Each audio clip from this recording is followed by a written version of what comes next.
BitTorrent legally? Is that even possible? Could the entertainment industry finally be getting a clue? This is my skeptical face. Single werewolf sinks compatible female for a bit of grim lovin'. Grrr. All that, plus Nigel checks in from the multiverse. We've got a stupendous interview that you can't miss. And Sean gives us all the latest top secret flight test land news. You simply can't miss today's installment of Slice. Covering all the news from every dark corner of the universe. Hello from the children of planet Earth. Hola y saludos a todos. Merci que bâtion qui orden. Sliceofsci-fi.com.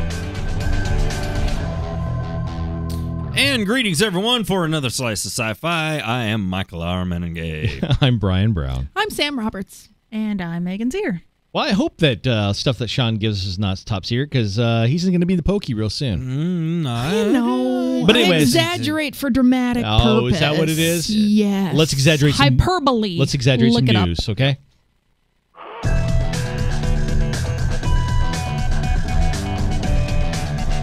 Your news team is next. I kid, we're not going to exaggerate the news. We're going to tell you exactly what it is. So, after a huge promotional push during the Olympics, NBC's Grimm is in the middle of a 4-week summer run to entice new fans to tune into the series this fall.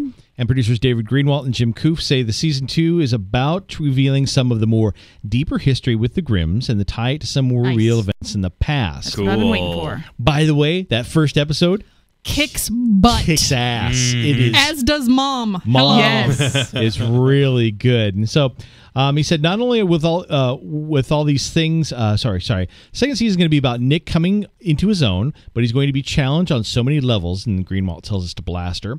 Not only will all these things he's learned from his mother, but with some complications, of course, from Juliet. There are a lot of bad critters now coming to Portland just for Nick specifically, because he's beginning to become known. So, but it won't be just Nick who's getting a bit of character development this year. Greenwald and Koof said that the reformed big bad wolf Monroe will face life and death issues because of his relationship with Nick specifically, because they're pals. And Monroe may also be getting a bit of romance this season with Rosalie, the character Rosalie, because now that Bree Turner has been promoted to a series regular, which is awesome. Good. I really I like her. She's awesome.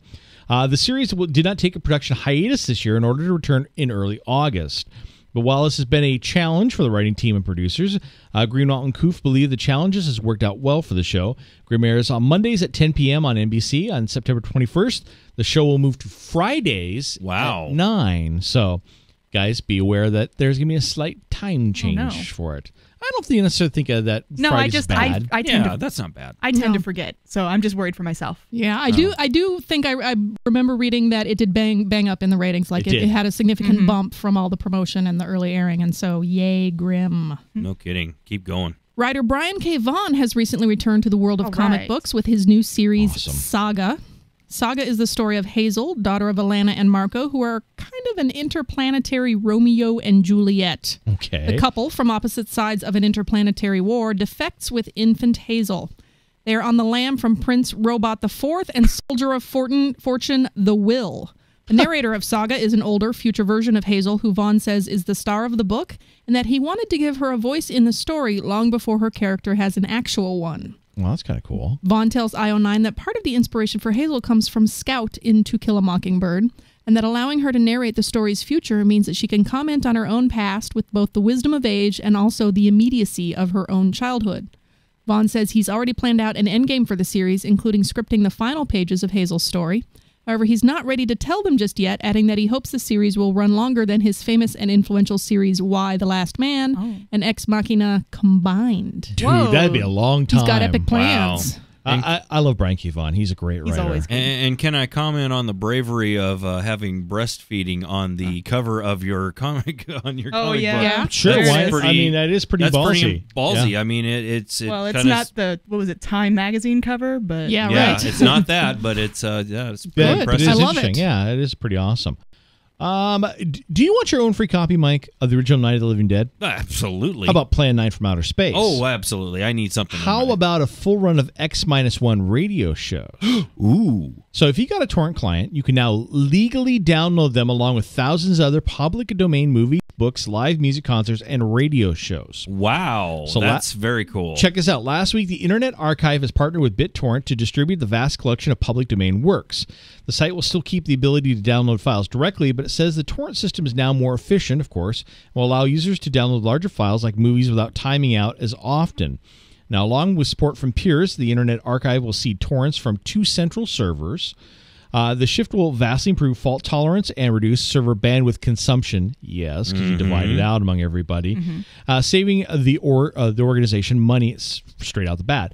Now, thank you to BitTorrent and its community for evolving such a useful technology to distribute public materials quickly, efficiently, and inexpensively. And that was from and legally. Yes, Internet Archive founder Brewster Call, I think it is. Anyways, adding that the move provided a great opportunity for both parties. The decision is welcomed, of course, by the torrent industry, which is generally associated with piracy. Right. Sites like Pirate Bay and the recently shuttered Demonoid have done little to help with its reputation, but BitTorrent technology can and is used for legal purposes. There is a useful need for it, absolutely. All the time. You know, the funny thing is a lot of games, basically, that's how they patch them is with a BitTorrent client. Yeah. WoW specifically does that. So absolutely. Just kind of an idea. Do you have time for one more story? Absolutely. Go for it. The third film in the Bill and Ted series is reportedly moving forward. Okay, that's all the time we have. Thank you. Crazy Joe is thrilled right The now. only good thing about it is Galaxy Quest director Dean Parisot is attached to direct the long-rumored third installment. Oh, and really? Yes, he is excellent. Oh. Vulture also reports that Keanu and Alex Winter are both attached to reprise their roles, and the original creators Ed Solomon and Chris Matheson have co-written the third film script, which will reportedly address where Ted and Bill are in their lives today. That might be kind of interesting. And Winter has previously teased that the third film will focus on modern rock music. Okay, then.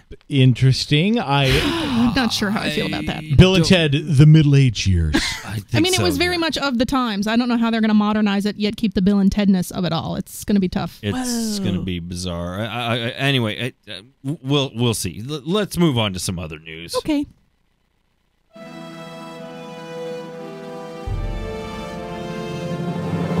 Neutron Media presents Lance Neutron's Multiverse News featuring Lance Neutron. Filling in for Lance Neutron is Nigel Blackwood. Hello, this is Nigel Blackwood. Welcome to the Multiverse News. Tonight we have the return of one of our absolutely favorite people, Shane from Sydney. Welcome back, Shane. Hi, Nigel. Before we start, Shane, I just wanted to apologize for the hoe trying to assassinate you and blow up my ship around you. I'm very sorry about that. No problems, Nige. It happens all the time. By the way, Nigel, understood. Project Genesis is in motion.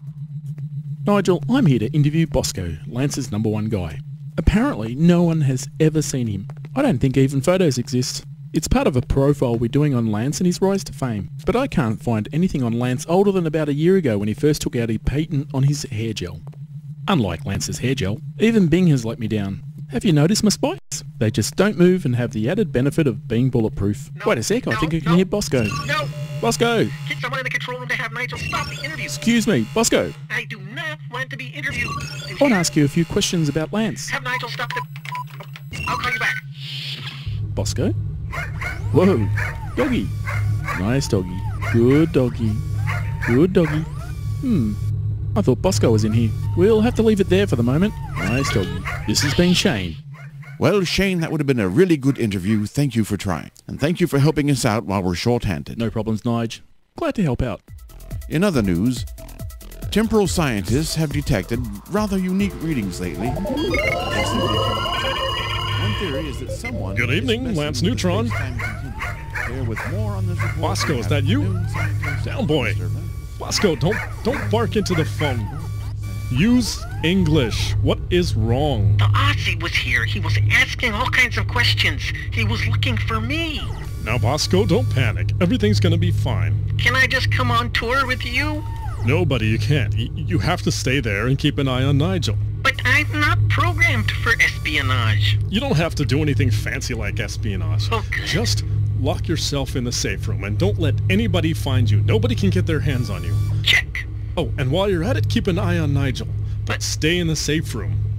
And don't let them go into any of the secret rooms and keep them from getting their hands on any records. While staying here. Don't leave that room. Yeah. You got it? Everything will be fine. Okay, fantastic. Bye-bye now. Okay. I can handle this.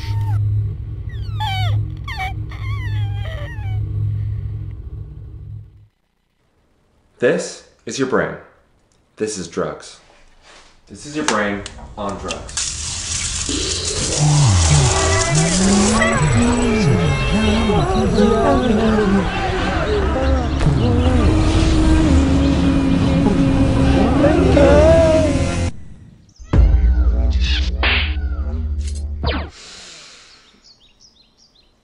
Any questions?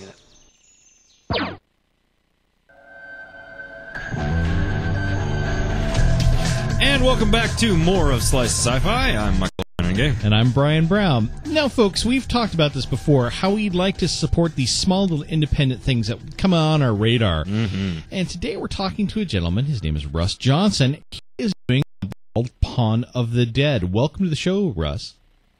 Hi, gentlemen.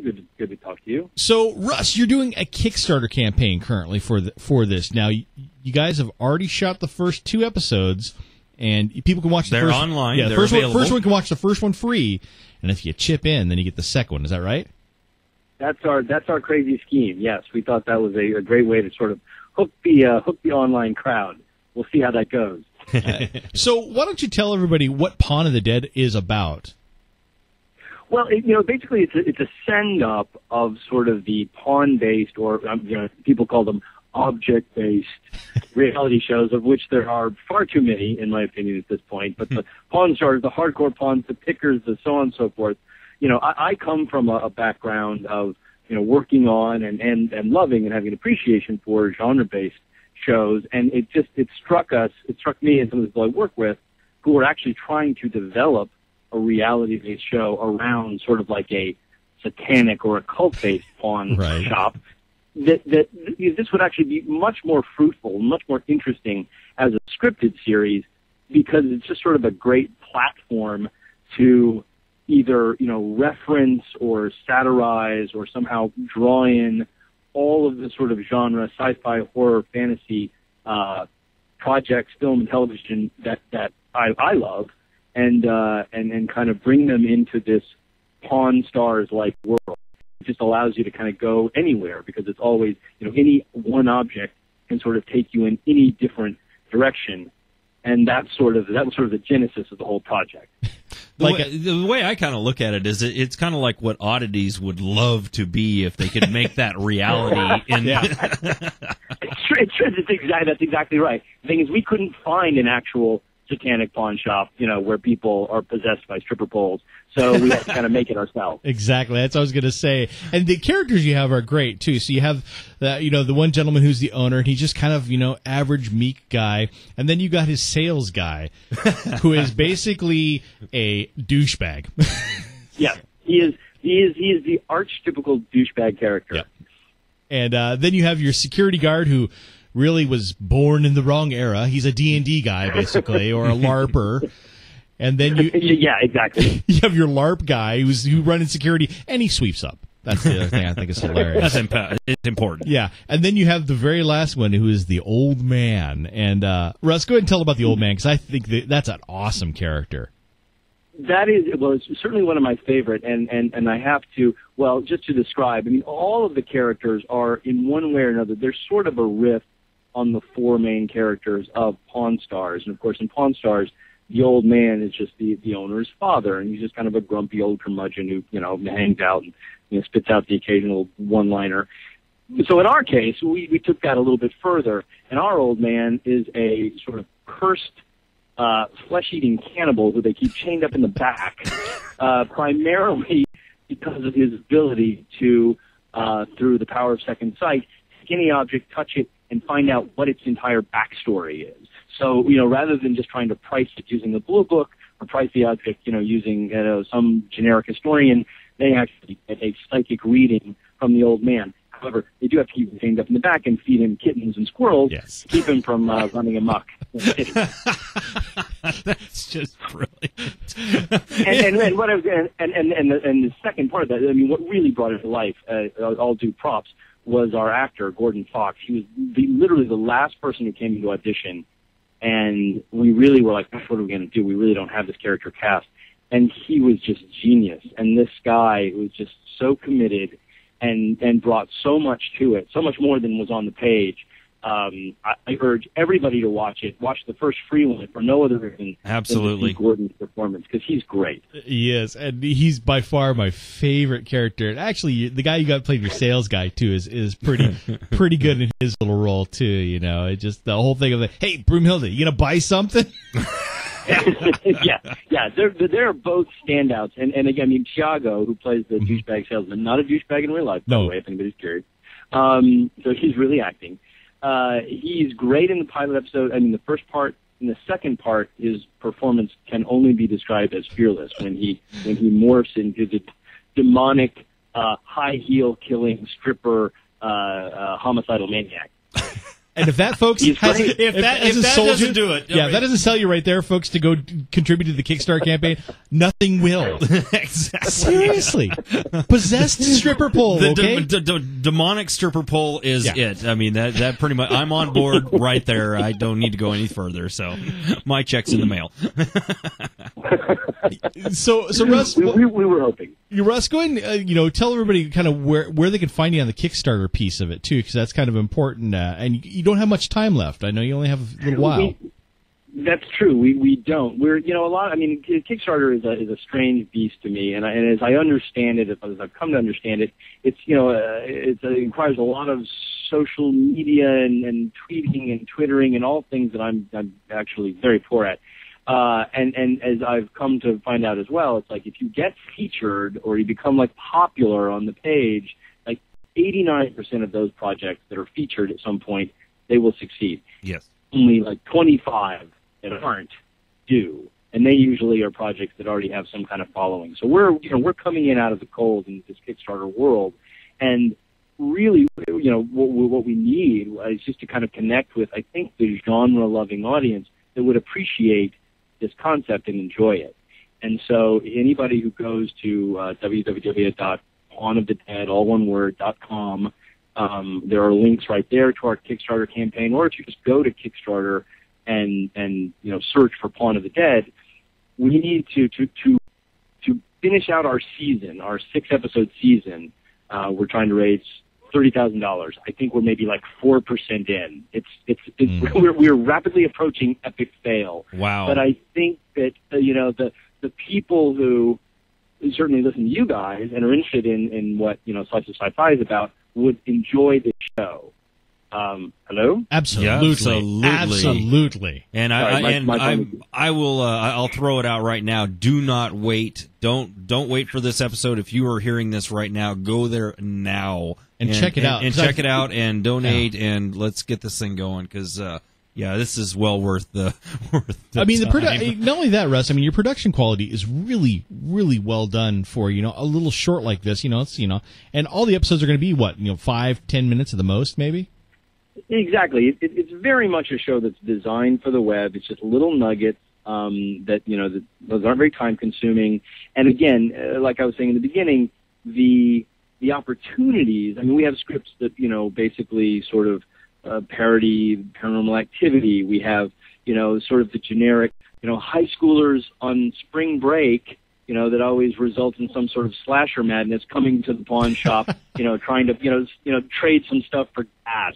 And just everything, it gives you the opportunity to hit all of these different genres and bring them into this Pawn of the Dead world and have a lot of fun with it. So I think that people would appreciate it. And that's what the Kickstarter campaign is about. Getting the money for that final season. And I appreciate you making a comment about the production value. The director, Ian Loomer, producer, Amy Lou Abernathy, all the people who put all this great work into it, just for props because they did. And it was all obviously a labor of love because nobody's making retirement money off this. We just kind of love it. So we hope that we just want to have other people have the opportunity to love it with us. There you go. We don't know anything about putting that much effort into something that doesn't pay. No, we have no idea what you're talking about. 10 years of my life gone. No, Mike, it's 10 years of your life has been enriched by doing Yeah, this that's show. it. Enriched. Yeah, Yes, that's it. By bringing people to find projects like Russ is doing. Come on. Absolutely. No, I'm but doing really. great things. You have a calling. You're I answering do. a calling. Yeah.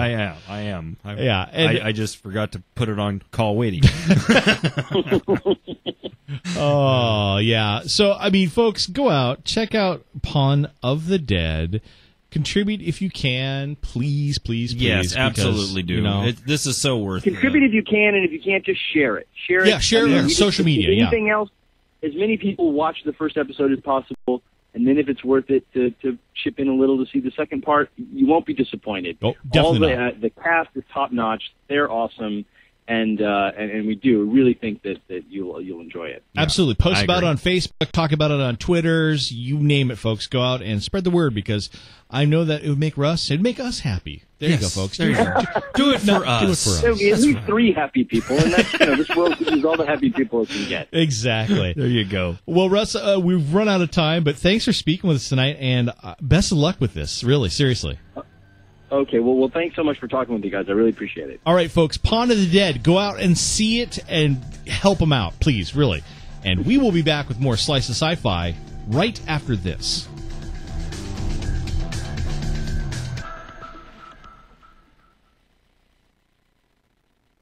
Good evening, Slicers. Sean from Edwards with your News from Flight Test Land. This is Why We Flight Test, folks, edition. While everybody was celebrating the successful landing of the Curiosity rover, in Flight Test Land, we had a few setbacks. Starting with Armadillo Aerospace. Their Moonlander prototype crashed shortly after takeoff. This was one of its first untethered powered flights, and shortly after takeoff, the prototype pitched over severely, crashed into the ground, and exploded. This is why we flight test, folks.